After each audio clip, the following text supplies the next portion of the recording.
Hello student, इस video lecture में हम देखेंगे practical number 13 that is develop a program for implementation of arrays in Java. ठीक है, तो ये है प्रैक्टिकल नंबर 13। यहाँ पे देखो स्टार है तो इसको हम ले रहे हैं। ये जो है ना practical functions of string class, so it is not compulsory, तो इसको मैं स्किप कर रही हूँ। ठीक है, ये भी सिंपल ही है। जो भी स्ट्रिंग क्लास के हमारे पास पहले से बने हुए ही फंक्शन है उसी को जस्ट हमें एग्जीक्यूट करना है। ठीक है, तो ये आप घर पे प्रैक्टिस के लिए करके देखना। ठीक है, अब आज हम देखेंगे practical number 13 that is implementation of arrays in Java. Okay, तो अब देखो हमारे पास प्रोग्राम है टेस्ट एरे। ठीक है, तो दैट इज़ हमने देखो यहाँ पे एक क्लास बनाया है टेस्ट एरे नाम का। उसके अंदर हमने लिया है मेन फंक्शन एंड जस्ट हमने एक माई लिस्ट नाम का एरे लिया है और उसके अंदर हमने 4 वैल्यूज़ पास की है डबल टाइप की। ठीक है, डेटा टाइप क्या है इस एरे की? डबल। ठीक है, तो देखो यहाँ पे हमने 4 वेरिएबल पास किए हैं 1.9, 2.9, 3.4, 3.5। अब हमें क्या करना है, सिंपली मतलब इम्प्लीमेंटेशन ऑफ एरे, इसका मीनिंग क्या है कि हमें एरे बनाना है, उसको प्रिंट करके दिखाना है, उसके ऊपर डिफरेंट ऑपरेशंस परफॉर्म करके देखना है। ठीक है, तो ये सारी चीज़ें हम यहाँ पे करेंगे। तो सबसे पहले हमारे पास एरे तो पहले से बना हुआ है, हमने लिया है एलिमेंट्स उसमें, तो सिंपली हम उसको प्रिंट करेंगे। तो प्रिंट ऑल एरे एलिमेंट्स के लिए हम क्या करेंगे, एक फॉर लूप ले रहे हैं एंड उसमें एक वेरिएबल लेंगे आई, इंटीजर टाइप का। उसके बाद हमें कहाँ तक लूप लगानी है, तो जहाँ तक हमारा एरे है तो एरे की साइज़ मुझे काउंट आउट करनी पड़ेगी। तो यहाँ पे मैंने दी हुई है तो इसलिए मुझे पता है कि उसकी साइज़ 4 है। बट अगर यहाँ पे हम ज़्यादा लेते नंबर्स तो हमारे पास उसकी साइज़ काउंट करने के लिए भी एक मेथड है दैट इज़ लेंथ नाम की। ठीक है, तो हम उसका यूज़ करेंगे। तो ये जो एरे नेम डॉट लेंथ, ठीक है, एरे नेम डॉट लेंथ अगर मैंने किया तो मुझे यहाँ पे एरे की साइज़ मिल जाएगी। ठीक है, तो मैं i less than equals to my list dot length, इसका मीनिंग 4। ठीक है, यहाँ पे क्या आ जाएगा 4, तो i less than 4 and i plus plus. ठीक है, ये मैंने फॉर लूप लगाई और हम यहाँ पे क्या कर रहे हैं, system dot out dot println, simply जो माई लिस्ट है एरे ऑफ आई उसको हम प्रिंट कर रहे हैं। ठीक है, और उसके बाद प्लस डबल कोड दे रहे हैं। तो ये हम किस लिए कर रहे हैं, डबल कोड स्पेस देने के लिए, 2 एलिमेंट्स के बीच में स्पेस अगर हमें देनी है। अगर हम ये नहीं लिखेंगे ना तो एक साथ मतलब सारे एलिमेंट एक साथ प्रिंट हो जाएंगे। तो उन दोनों को डिफ्रेंशिएट, एलिमेंट्स को डिफ्रेंशिएट करने के लिए, मतलब दूर दूर लिखने के लिए हम यहाँ पे स्पेस दे रहे हैं। ठीक है, तो ये फॉर लूप लगाएंगे तो हमारे पास आउटपुट क्या आ जाएगा, 1.9, 2.9, 3.4 एंड 3.5। ठीक है, ये हमारा आउटपुट है। सिंपली हम क्या कर रहे हैं, एरे के एलिमेंट्स को प्रिंट कर रहे हैं स्क्रीन के ऊपर। ओके, अब देखो, अब हम उसके ऊपर एक ऑपरेशन परफॉर्म कर रहे हैं to add the all elements of array. Array की सभी एलिमेंट्स जो हमारे पास है उसको हमें ऐड करना है। ठीक है, और उसको प्रिंट करना है।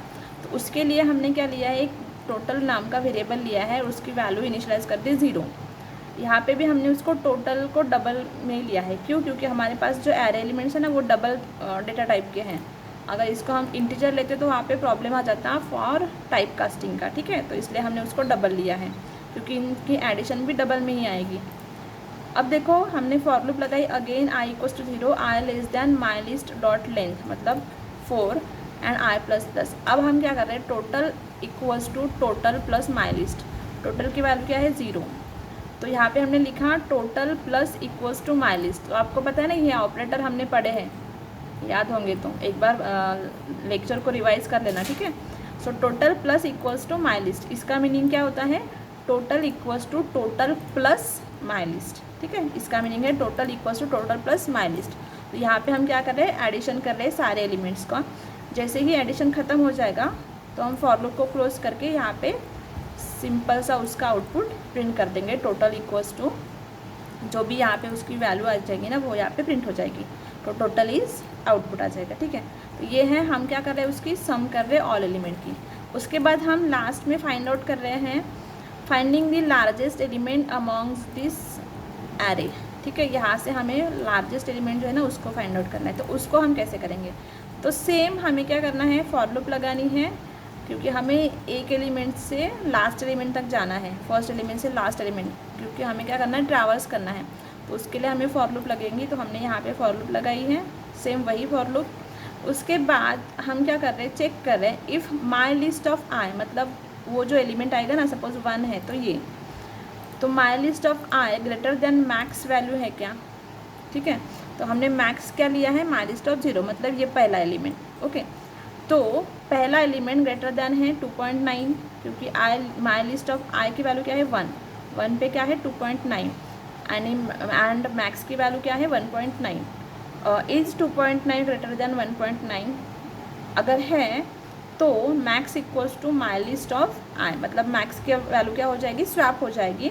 तो मैक्स की वैल्यू क्या हो जाएगी 2.9, पहले मैक्स की वैल्यू क्या थी 1.9, ठीक है। तो हम क्या कर रहे हैं, स्वैप कर रहे हैं 2 वैल्यूज़ को। उसके बाद अगेन फॉर लूप लगाई, फिर से आई की वैल्यू हो गई अभी 2। अब देखो यहाँ पे माई लिस्ट ऑफ 2 मतलब 3.4 is greater than max, max की वैल्यू क्या थी 2.9, तो येस ट्रू है कंडीशन। तो अब क्या हो जाएगा, मैक्स इक्वल्स टू क्या हो जाएगा, माई लिस्ट ऑफ आई, तो आई की वैल्यू क्या थी 2, मतलब 3.4, मैक्स की वैल्यू अब क्या हो गई 3.4, ठीक है। ये आपको अगर समझ में नहीं आ रहा तो हम इसको इस तरह से भी लिख सकते हैं,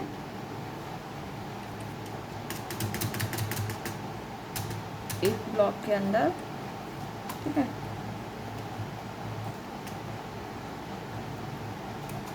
यहाँ पे एक ही लाइन थी तो इसलिए हमने ओपनिंग एंड क्लोजिंग ब्रेस नहीं लिए थे, आप लिख भी सकते हो, ठीक है। ये हो गया। अब देखो फिर से क्या हो रहा है, वहाँ पे फिर से आई की वैल्यू इंक्रीमेंट हो गई। अब आई की वैल्यू क्या है 3, तो 3 की वैल्यू क्या है 3.5। अब देखो फिर से हम क्या चेक कर रहे हैं, 3.5 इज़ ग्रेटर दैन मैक्स की वैल्यू क्या थी 3.4, so yes condition is true. So max equals to क्या हो गया, माई लिस्ट ऑफ 2, तो माई लिस्ट ऑफ 3 की वैल्यू क्या थी 3.4, सो मैक्स की वैल्यू क्या हो गई 3.5।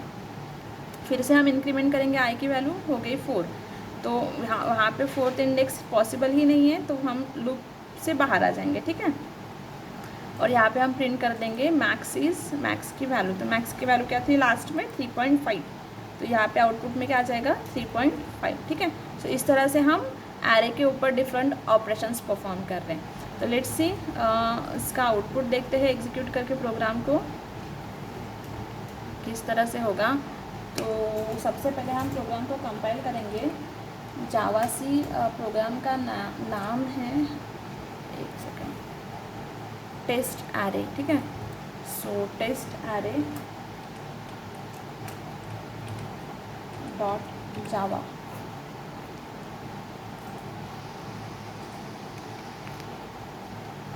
Test array dot Java. अब देखो इसको कंपाइल करना है, तो हम करेंगे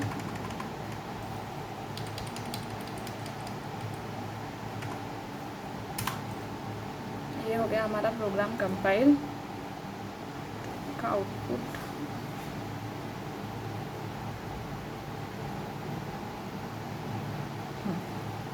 ठीक है, देखो यहाँ पे आउटपुट आ गया 1.9। सबसे पहले हमने क्या किया था, एरे के पूरे एलिमेंट्स को प्रिंट किया था सिंपली, ठीक है। यहाँ पे तो क्या आ जाएगा 1.9, 2.9, 3.4 एंड 3.5, ठीक है। नेक्स्ट लाइन के ऊपर उसके बाद हमने क्या की, सम की ऑल एलिमेंट्स की, और यहाँ पे हमने टोटल इस उसकी वैल्यू जो आई थी ना रिजल्ट, उसको प्रिंट किया। तो देखो टोटल की वैल्यू क्या आ गई, टोटल इज 11.7। एंड लास्ट में हमने क्या किया था, लार्जेस्ट एलिमेंट फाइंड आउट किया था और उसको हमने प्रिंट किया था।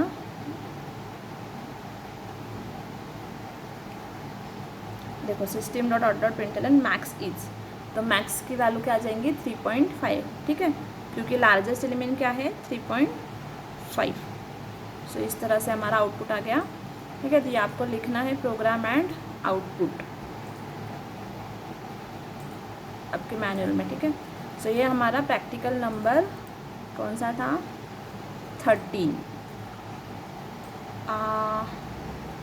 ओके, उसके बाद हम प्रैक्टिकल नंबर है 14, that is implementation of vectors in Java, ठीक है। तो इसको भी थोड़ा सा डिस्कस कर लेते हैं इसी प्रैक्टिकल के अंदर। Practical number 14 C, develop program for implementation of vectors in Java. ठीक है, क्योंकि इसका भी मैंने एक प्रोग्राम बना के रखा है, वेक्टर एग्जाम्पल। ठीक है, अब देखो वेक्टर क्लास आपको मैंने पढ़ाया है वेक्टर क्लास क्या होता है।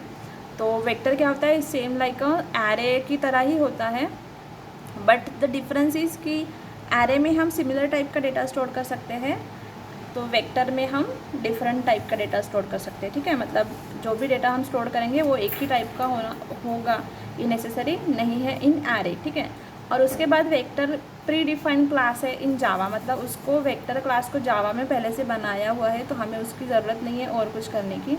हम सिंपली उसमें कुछ एलिमेंट ऐड, रिमूव या फिर उस पर डिफरेंट ऑपरेशंस परफॉर्म कर सकते हैं। ठीक है, तो देखो हमने यहाँ पे वेक्टर एग्जाम्पल नाम का क्लास लिया है, फिर मेन फंक्शन के अंदर हमने देखो वेक्टर क्लास है ना, उसका एक ऑब्जेक्ट बनाया v1 और कंस्ट्रक्टर को कॉल किया डिफ़ॉल्ट कंस्ट्रक्टर।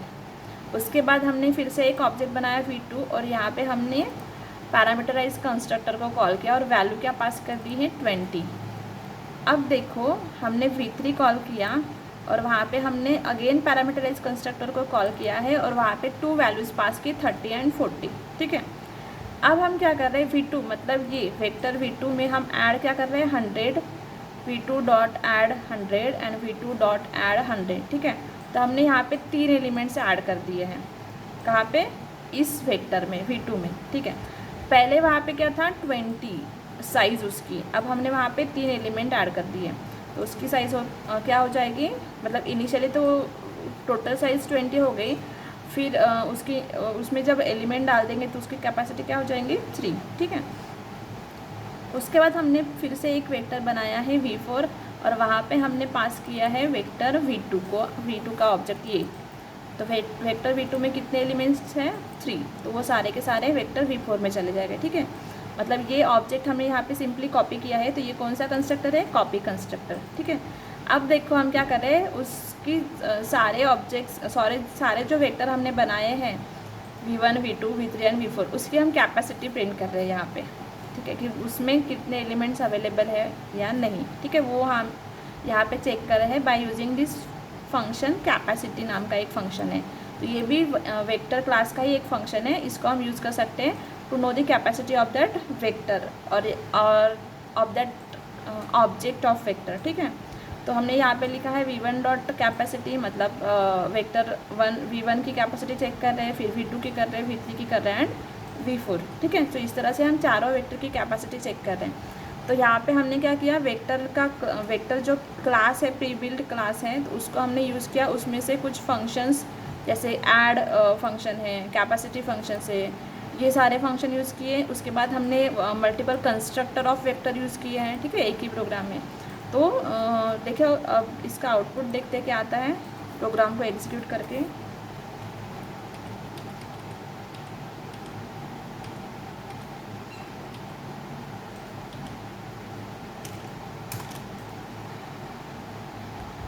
ठीक है, यहाँ पे थोड़ा सा वो ना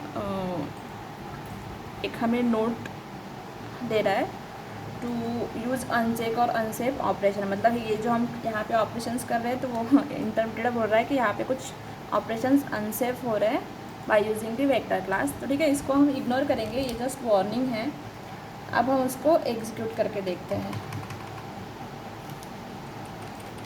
एरर आया तो प्रोग्राम एग्जीक्यूट नहीं होता, अगर वार्निंग आई तो एग्जीक्यूट हो जाएगा। ठीक है, तो वार्निंग को इग्नोर करो और देखो capacity of v1, vector v1 of capacity क्या है उसकी 10, वेक्टर v2 ऑफ कैपेसिटी क्या है 20, वेक्टर v3 ऑफ कैपेसिटी क्या है 30 एंड वेक्टर v4 की कैपेसिटी क्या है 3। क्यों इसकी कैपेसिटी 3 क्यों है, क्योंकि हमने क्या किया v2 को ही यहाँ पे कॉपी किया था। ठीक है, ऑब्जेक्ट v2 को, तो ऑब्जेक्ट v2 में हमने कितने एलिमेंट्स डाले हैं 3, तो इसलिए इसकी कैपेसिटी क्या आ गई 3। ठीक है, एंड बाकी इसकी कैपेसिटी एज इट इज़, क्योंकि हमने वहाँ पे डिफाइन किए हैं। वेक्टर v1 की नहीं ली है, उसकी डिफ़ॉल्ट क्या आ जाएगी 10। उसके बाद वेक्टर v2 की हमने क्या दी थी 20, मतलब हम उसमें 20 एलिमेंट स्टोर कर सकते हैं। डिफ़ॉल्ट क्या है 10। उसके बाद यहाँ पे देखो हमने 30 एंड 10 लिए हैं, मतलब 30 एलिमेंट्स हम उसमें ऐड कर सकते हैं, तो इसकी कैपेसिटी क्या हो गई 30। सो आउटपुट में क्या आया है, capacity of v1 is 10 V2 is 20, V3 is 30 and V4 is 3। V4 की 3 क्यों आई? क्योंकि यहाँ पे हमने क्या किया है, कॉपी कंस्ट्रक्टर का यूज़ करके उस ऑब्जेक्ट को कॉपी किया है। ठीक है, तो ऑब्जेक्ट के अंदर कितने एलिमेंट्स हैं अभी? 3। तो इसकी कैपेसिटी क्या हो जाएगी? 3, क्योंकि हमने उसकी साइज़ की कैपेसिटी यहाँ पे नहीं दी है, यहाँ पे हमने उसमें एलिमेंट्स कितने अवेलेबल है उसकी कैपेसिटी पास की है। ठीक है, तो इसलिए इसकी कैपेसिटी क्या आ गई? 3, मतलब उसकी साइज़, वो कितने एलिमेंट्स वहाँ पे स्टोर कर सकता है, सो दैट इज़ 3। ठीक है, सो ये है प्रैक्टिकल नंबर 13 एंड 14। ठीक है, सो एरे एंड वेक्टर का। सो नेक्स्ट वीडियो में हम नेक्स्ट प्रैक्टिकल के बारे में पढ़ेंगे। Thank you.